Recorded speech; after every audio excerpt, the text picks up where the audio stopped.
The hiss of sizzling meat cut through the sound of pouring rain. At 4 in the morning, Stone Grill House should have been silent, but the heavy scent of charred beef filled the air. Gabriel Stone, 52 years old, founder and CEO of the restaurant chain, stood frozen behind the metal door. He did not see the neon lights of the dining room, only the red glow of fire spilling from the kitchen, casting the shadow of a solitary man. Marcus Hale, the night shift cook. Marcus was grilling. Not one burger, but a dozen. Bread toasted golden, potatoes bubbling furiously in hot oil. No orders, no customers, no tickets ringing out. Just one man cooking, moving as though the room were crowded with invisible diners. Gabriel held his breath, hidden behind an industrial fridge, his heart pounding hard. He heard every strike of knife against cutting board, every turn of the meat, each movement so precise, it felt obsessive.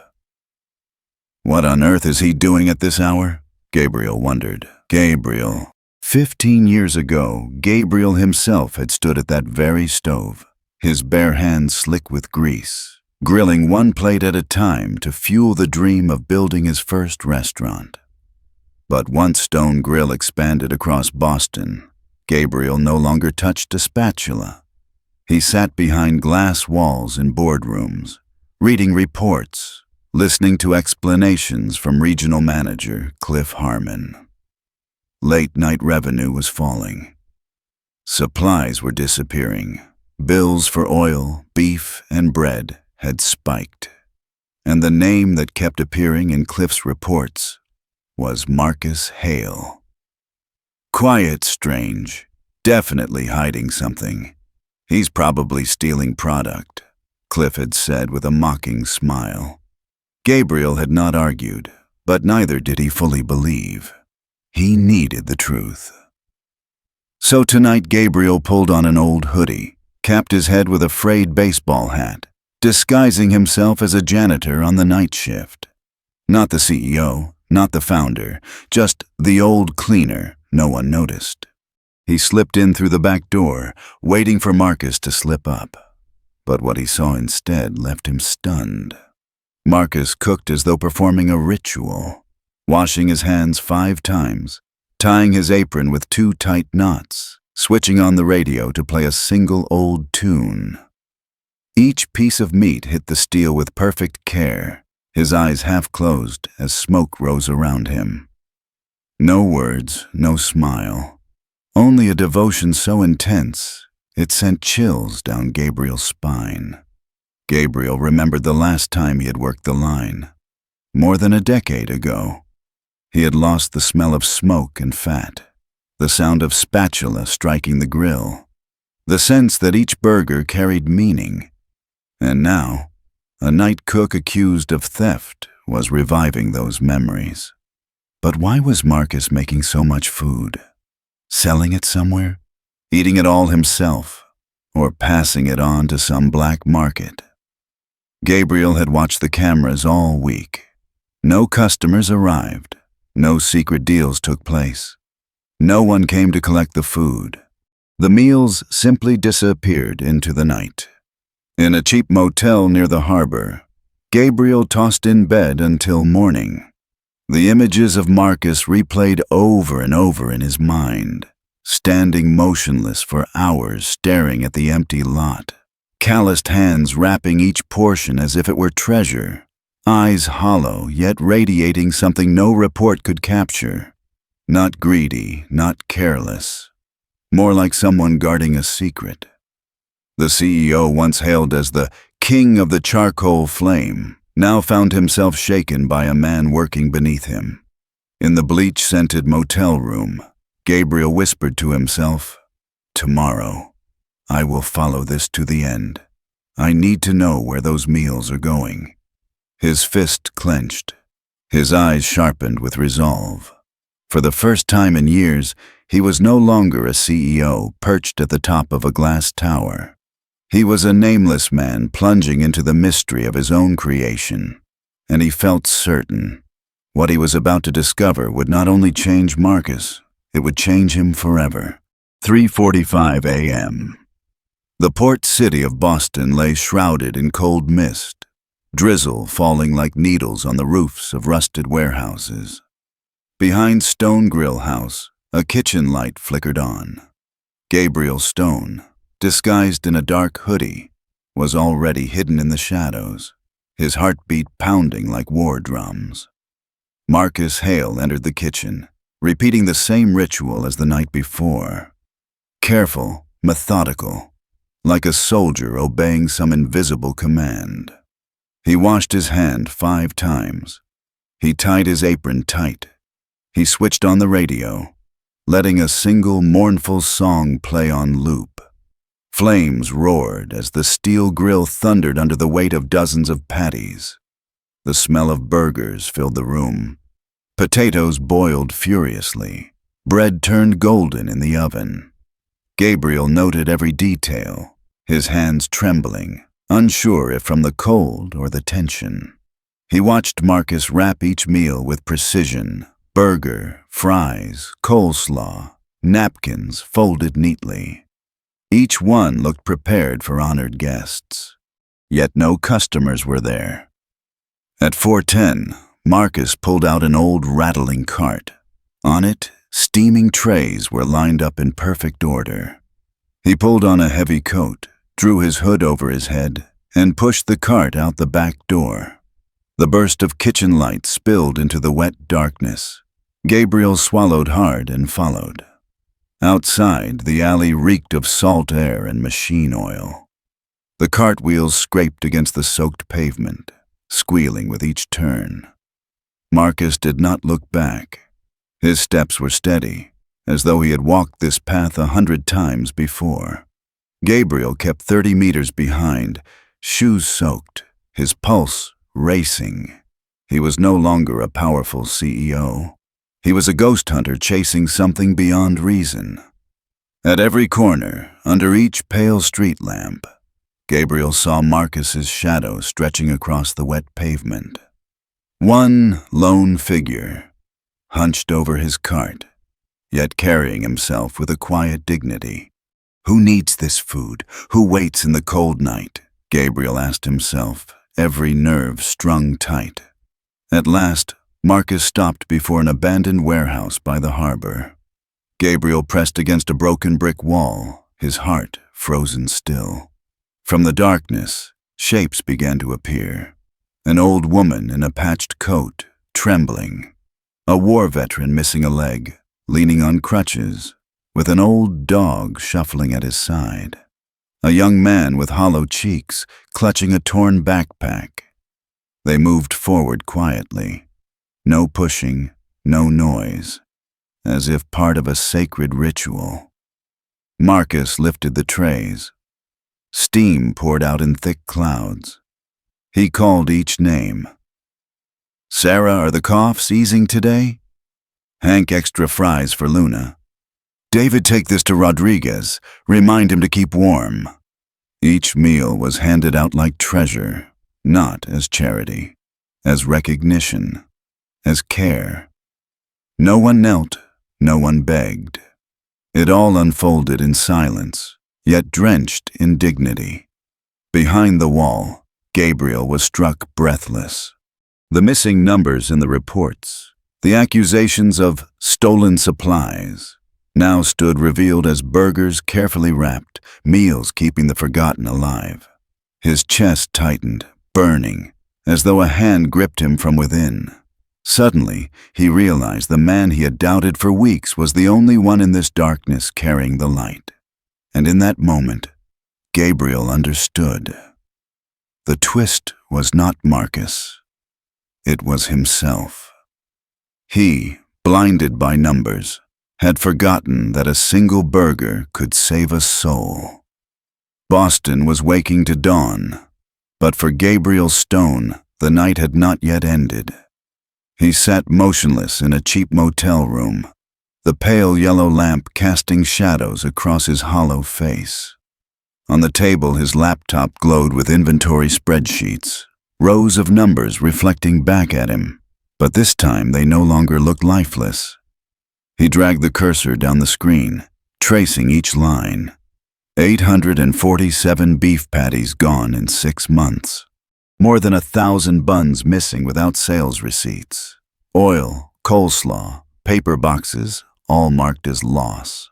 In the past, Gabriel had listened to Cliff Harmon, the regional manager, and nodded along. Cliff always had excuses. Slow season, supply chain instability, staff discipline issues. But last night, Gabriel had seen the truth with his own eyes. Burgers wrapped with care. Fries divided evenly. Coleslaw measured out with precision. Nothing wasted, nothing extra. Every number matched exactly with what the reports called losses. It was not theft. It was a duty Marcus had silently given himself. Gabriel closed his eyes, his head sinking back against the chair. The image of old Sarah with clouded eyes but a warm smile rose before him. Hank on crutches with his old dog Luna, accepting a carton of fries as though it were hope itself. And David, the thin young man, bowing his head as if his gratitude were his very life. He remembered Cliff's voice, sharp and smug. Marcus Hale is a problem. Always quiet, always hiding something. He's probably skimming supplies. That day, Gabriel had not argued. He had stayed silent, and that silence now weighed on him like lead. His phone buzzed. Cliff's name lit the screen. Gabriel hesitated, then answered. "Morning, boss." Cliff's voice was flat. "I've looked over the weekly report. The night shift's getting worse. I'll prepare the paperwork to fire Marcus." Gabriel's grip tightened, his hand trembling with suppressed anger. But his reply was calm. "Do nothing, Cliff. I'll handle this myself." On the other end, Cliff paused, then chuckled coldly. "Boss, you're not seriously trusting that washed-up guy, are you? Believe me, Marcus is useless. If you let him go on, Stone Grill will collapse." Gabriel ended the call without another word. In his mind, a single thought echoed, heavy as a verdict. It's not Marcus who made Stone Grill lose its soul. It's me. I let men like Cliff control the numbers, while I turned my back on the fire of the kitchen. He buried his face in his hands. For the first time in years, Gabriel felt ashamed of himself. Outside the window, the rain had stopped. The first light of dawn slipped through the dirty glass. Gabriel could almost see within it Marcus's hands, calloused and rough, wrapping each meal with more care than any cook in his chain of restaurants.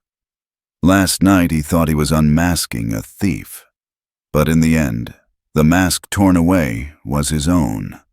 A CEO who had abandoned the very value he started with, that a meal could mean survival. He shut the laptop and whispered, like a confession to himself. Marcus was not stealing. He was repaying, and I am the one in his debt. The parking lot behind Stone Grill House was deserted. Dawn had just broken. The concrete still slick and cold from last night's rain. Mist curled white over the hoods of worn-out cars. Gabriel Stone stood with his arms folded, leaning against a dark brick wall, waiting. His heartbeat was steady, but inside him the current surged strong. The metal door swung open. Marcus Hale emerged, pushing an empty, rattling cart. He locked the door, let his arm drop, and walked toward an old sedan parked in the far corner.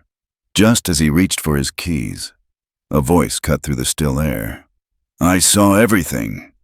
Marcus froze. The keys slipped from his hand, clattering loudly against the concrete. He spun around, eyes wide, breath caught in his throat. Standing before him was no longer the old janitor, but a man in his 50s, eyes blazing, posture unshaken. Gabriel pulled off his cap, tugged down the mask that had covered half his face. Marcus went pale. His breath turned into mist in the cold morning air. At last he rasped, "You the boss?" Gabriel gave a small nod. The parking lot drowned in silence, broken only by the drip of water from the tin roof above. Marcus bent to pick up his keys, his hands trembling. There was no retreat left. He swallowed hard, his voice low. "Are you going to report me to corporate or the police?" Gabriel stepped forward, his tone calm but edged with steel. "Do you think I don't know? You weren't stealing. You've been paying out of your own pocket to cover the supplies. I know now." Marcus stiffened. His chest heaved, his eyes shining as though his deepest secret had just been dragged into the light. After a long pause, he exhaled sharply, the words spilling from the bottom of his soul. "I never kept a cent for myself. I did it for them, for the people you saw last night. I couldn't turn away." Gabriel looked straight into him, feeling the storm that lived behind those eyes. It wasn't fear he saw. It was pain hardened into a vow. "Marcus," Gabriel's voice lowered. "Why you? Why have you turned yourself into a criminal in the eyes of the system night after night?" Marcus leaned back against the trunk of his car, tilting his face toward the gray sky. His words came heavy, weighted. "Because I was once one of them. A discharged soldier. Jobless. Homeless. I slept under bridges, ate scraps from trash bins, and I nearly disappeared from this world until strangers reached out. They shared half a loaf of bread, a worn blanket. They didn't ask who I was. They just made me feel I still existed." He paused, his eyes bloodshot, though no tears fell. "They saved me, and I swore I'd give it back. Every night I cook, not as charity, but as repayment of a debt." Gabriel stood rooted, his heart pierced as though the words had split through the wall of indifference he had built around himself. He thought of his father, who once told him, "In business, you cut away anything that doesn't turn a profit." He had believed it for too long, and now a night cook he once suspected was teaching him a truth more powerful than numbers. Some debts cannot be measured in money. They can only be repaid with compassion. The ocean wind from the harbor swept through, cold and biting, but inside Gabriel a fire was rising. He exhaled, then spoke softly. "No, Marcus, I won't call the police. But I also can't let this continue in the shadows. If you truly want to repay that debt, then we will do it together, openly, with dignity." Marcus looked at him, eyes caught between doubt and hope. For the first time in years, Gabriel saw the man's lips tremble, almost forming a smile that had long been lost. That morning, the 17th floor of Stone Grill House headquarters gleamed in the sunlight.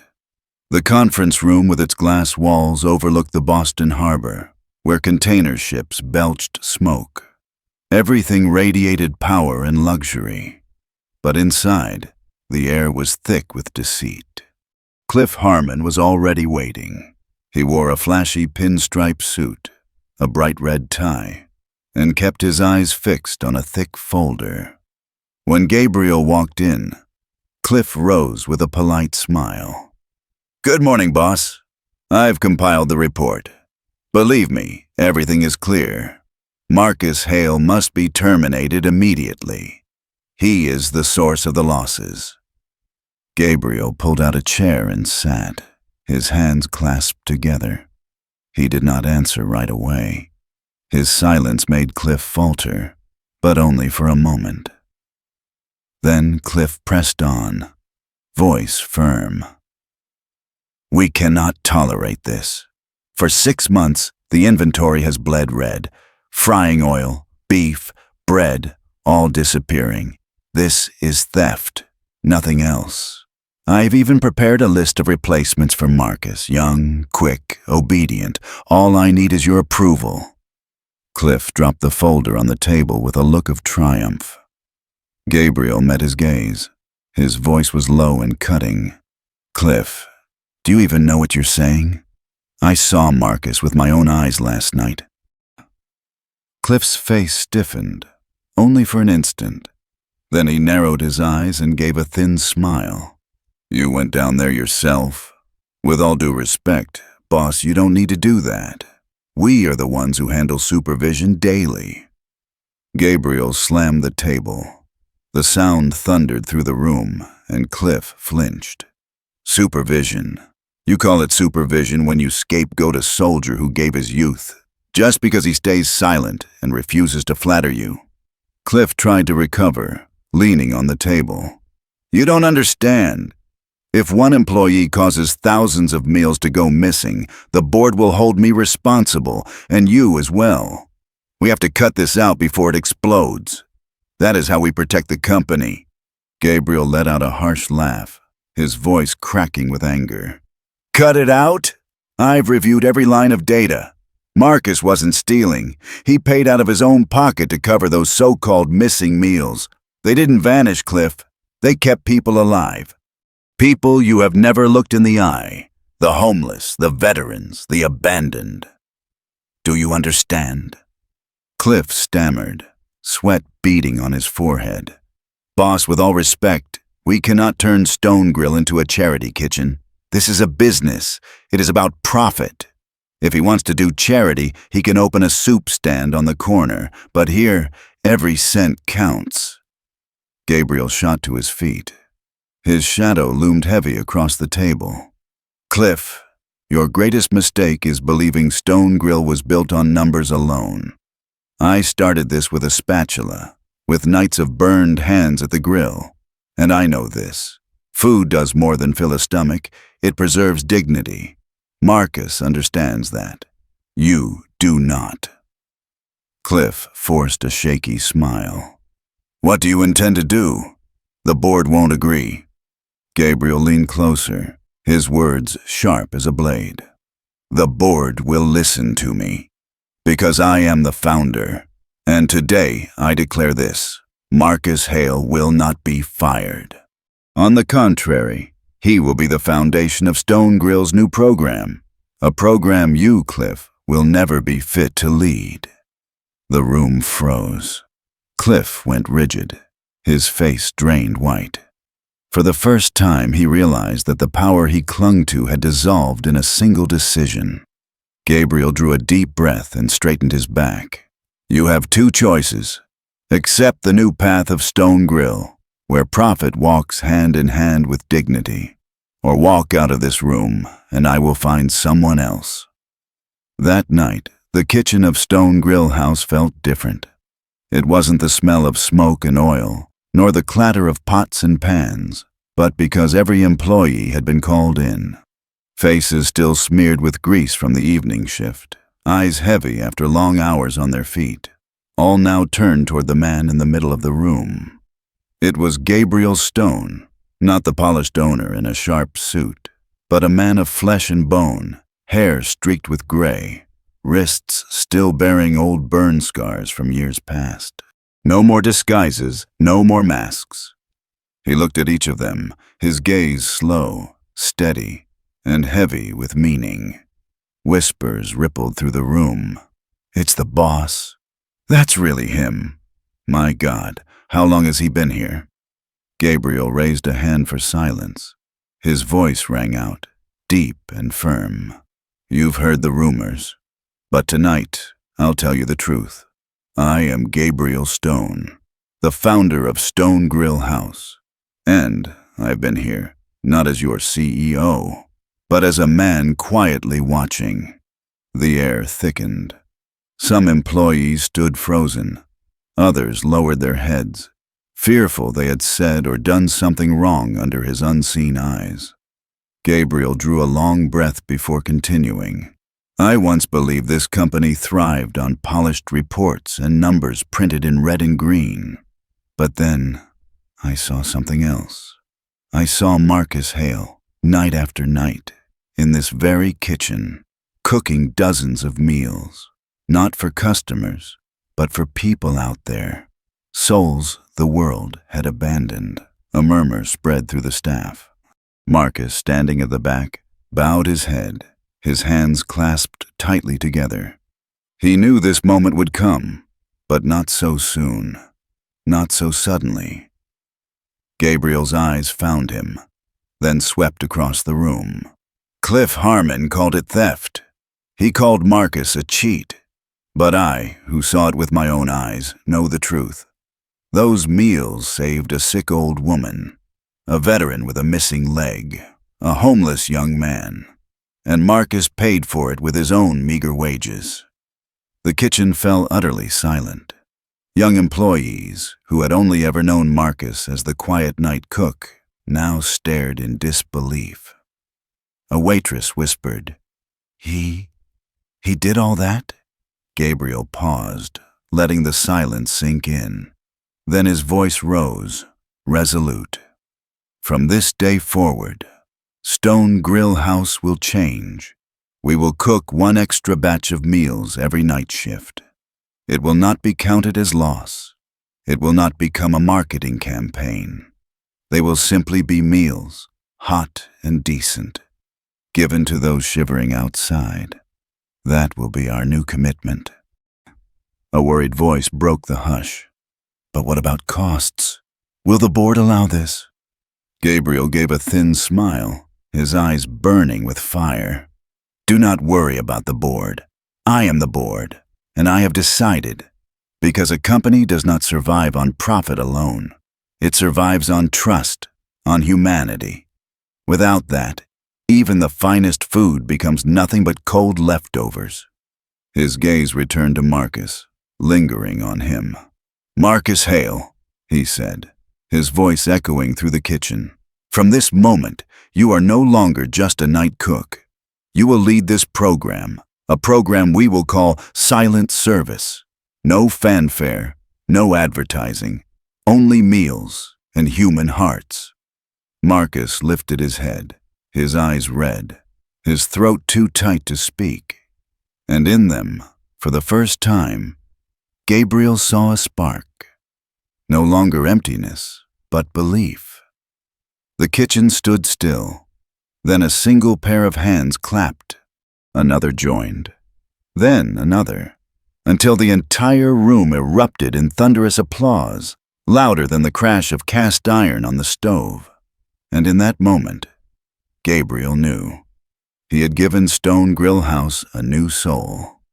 That night, the kitchen of Stone Grill House burned bright. It wasn't the cold fluorescent light of routine shifts, but something different, warm, and charged with hope.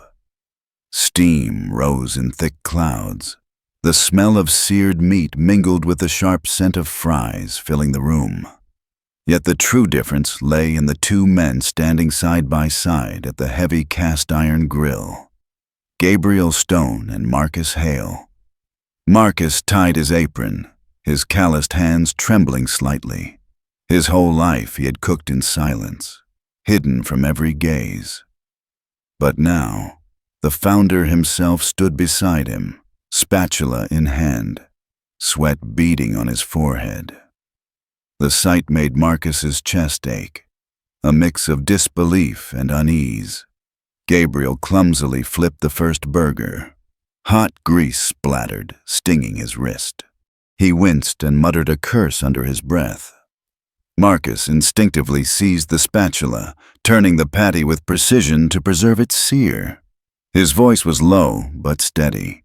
"Wait until the edges are golden before flipping. Don't rush. Fire needs time to do its work." Gabriel looked at him, then nodded. "I had forgotten that a long time ago." They continued, one slicing buns, the other tending the oil. The hiss of meat on the grill blended with the crackle of frying potatoes, a rhythm like music. Around them, staff gathered quietly, watching. None had ever seen this before. The owner relearning his craft from the very man management had tried to dismiss. By 4 in the morning, the stainless steel cart was stacked high with trays of food. Burgers wrapped neatly, fries portioned carefully, each container of coleslaw paired with a folded napkin. No logos, no labels. only meticulous care in every detail. Gabriel pulled on his coat, drew up his hood, and gripped the cart handle. He turned to Marcus. "Let's go together." The alley behind the restaurant stretched into the mist. The Boston night was heavy with fog, streetlights reflecting off puddles on the ground. The cart rattled over wet cement. Gabriel walked beside Marcus, shoulder to shoulder. No longer owner and subordinate, only two men carrying a mission. At the abandoned warehouse by the docks, Gabriel saw clearly what the night before had only flickered in shadow. Figures emerged from the dark. An elderly woman leaning on a cane, a veteran with his old dog, a gaunt young man clutching a torn backpack. They did not push forward. They formed a quiet line, waiting with eyes full of hope but not stripped of dignity. Marcus opened the trays, calling each name. "Sarah, is your throat any better? Here's extra soup." "Hank, fries for Luna." "David, bring this to Rodriguez. He's still running a fever, isn't he?" Gabriel stood beside him, his vision blurred. He saw frail hands trembling as they accepted the meals, but in their eyes glimmered something more precious than a full stomach.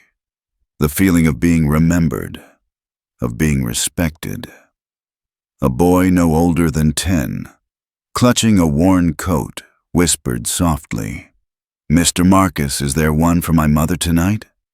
Marcus nodded, pressing an extra meal into his hand. For the first time, Gabriel heard his voice tremble. "Always, kid. There's always one." The group ate in silence. No noise, no begging. Gabriel felt it clearly. This was not charity. This was a ritual of dignity. He turned to Marcus, his voice catching. "Tonight, I didn't just see food.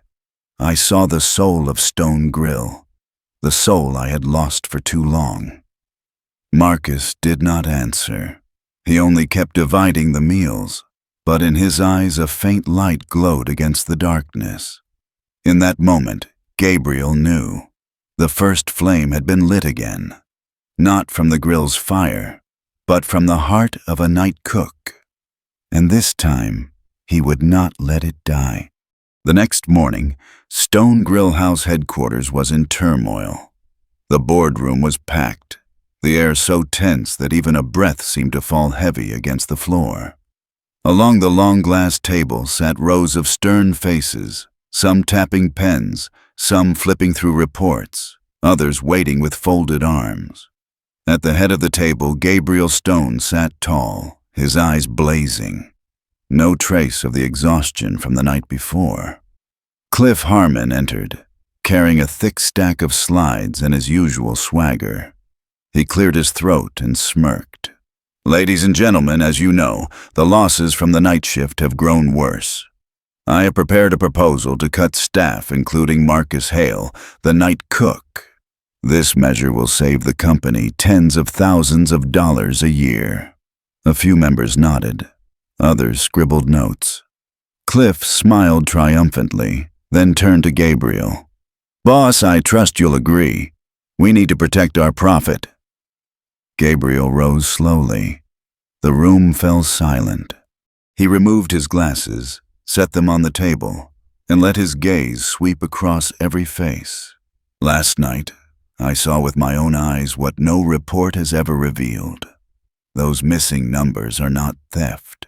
They have become meals, dozens of them, every night, given to the homeless at the harbor, and the man who cooks them is Marcus Hale." The room rippled with shock. Some whispered, "Homeless? Giving away food?" Cliff sprang up, his voice sharp. "What nonsense is this? We are a business, not a soup kitchen. If this comes out, the press will crucify us. I say we shut it down immediately." Gabriel cut him off, his voice like a hammer. "No, Cliff. Because of the press, because of the community, because of the soul of this company, we must go public. I will launch a new program, Silent Service. Every night shift, Stone Grill will prepare an extra batch of meals for those in need. No advertising, no PR stunts, no tricks. Just responsibility. Murmurs erupted. The CFO frowned. Mr. Stone, what about the cost? Who will pay for hundreds of meals each week? Gabriel's eyes burned as he answered firmly. I will. And from now on, the company will treat it as an investment in dignity. We spend hundreds of thousands on empty marketing campaigns and lavish signing dinners. So why not spend a fraction to feed the very people at our door? The room wavered. Some members nodded. Others shifted uneasily. Cliff gripped his folder, his face flushed. You've lost your mind, Gabriel. This is not the legacy your father left you. Gabriel turned, his eyes cold as steel. You're right, Cliff. This is not my father's legacy. This is the path I choose. If we measure value only in profit, Stone Grill has been dead for years. Marcus proved that a single burger can nourish more than a stomach. It can nourish a person's dignity. That is what I want Stone Grill to carve into society. The room held its breath. For the first time in years, Gabriel's voice did not sound like that of a dry CEO, but like a flame ignited. A young director, silent until now, suddenly spoke. I support this. If we can make millions, then surely we can give away hundreds of meals. Voices of agreement followed. Some eyes lit up. A few older faces frowned, but none challenged further. Cliff glanced around, realizing the balance had shifted. He bit his lip and sank back into his chair. Gabriel stood firm, delivering the final words. Silent service begins tonight, and if anyone finds this philosophy against their interest, that door is always open. The room sank into heavy silence. Yet within that stillness, Gabriel knew an earthquake had begun, not only for Stone Grill, but within his own heart. Boston lay under a heavy fog. The old harbor glimmered under faded yellow lamps, the air thick with the tang of sea salt. The small Stone Grill house truck rolled slowly through the dark streets. On its side there were no bright logos, no flashy slogans, only a simple silver line of paint. Silent service. Inside, the warmth of dozens of trays of food filled the cramped space. The smell of grilled burgers, fried potatoes, and sweet chicken soup making it glow with life. Marcus Hale stood by the portable grill, his calloused hands moving with practiced ease as he flipped the meat. Across from him, a few young employees of Stone Grill, who until now had only known recipes and customer orders, busied themselves packing boxes, folding napkins, their lips pressed tight with nervous anticipation. Gabriel Stone stood quietly at the back door, looking out into the night. His chest was heavy, but it trembled with something he had not felt in years, the thrill of a beginning. The truck stopped at an abandoned warehouse near the old railway tracks. Out of the fog, figures emerged. An old woman in a tattered wool coat, her silver hair wild in the wind. A veteran on crutches, his old dog at his side, eyes glowing as it caught the scent of meat. A thin young man clutching a torn backpack, his shoulders slumped, his gaze cautious. They did not push or shout. They walked forward slowly, silently, as though this ritual was already written into their lives. Marcus drew a deep breath and opened the door. Heat poured out, tearing through the mist. His voice carried, low but clear. Sarah, here is your soup. Drink it while it's hot. Hank, extra fries for Luna today. David, this one is for you and for Rodriguez, too. I didn't forget. Trembling hands reached out. A toothless smile. A nod so tight it shook. An embrace that clutched the food as though it were treasure. No loud words of thanks, but in their eyes Gabriel saw it plain. Recognition, trust, the will to survive another night. A thin boy, no more than 10, stepped forward hesitantly, his dark eyes fixed not on Marcus, but on Gabriel. "Sir, are you the owner of the restaurant?" Gabriel froze. His polished shoes and tall frame must have betrayed the disguise. He crouched down, clasped the boy's fragile hand. "Yes, and from today, this table will always have a place for you and your mother." The boy nodded, clutching the box of food to his chest as if it were a blanket, tears sliding silently down his dirt-streaked face. Behind them, the young Stone Grill employees were silent. One waitress, who used to complain about small tips, whispered softly, "I never thought a burger could make someone cry."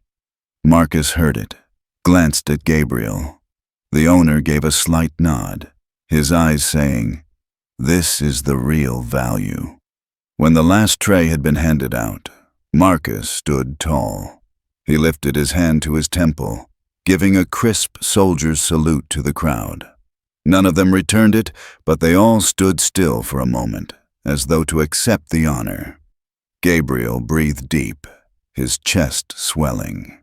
For the first time in years, he felt Stone Grill House was no longer just a restaurant chain. It had become a fire burning in the darkness of the city. That night, silent service was born, and in that solemn silence, Gabriel understood.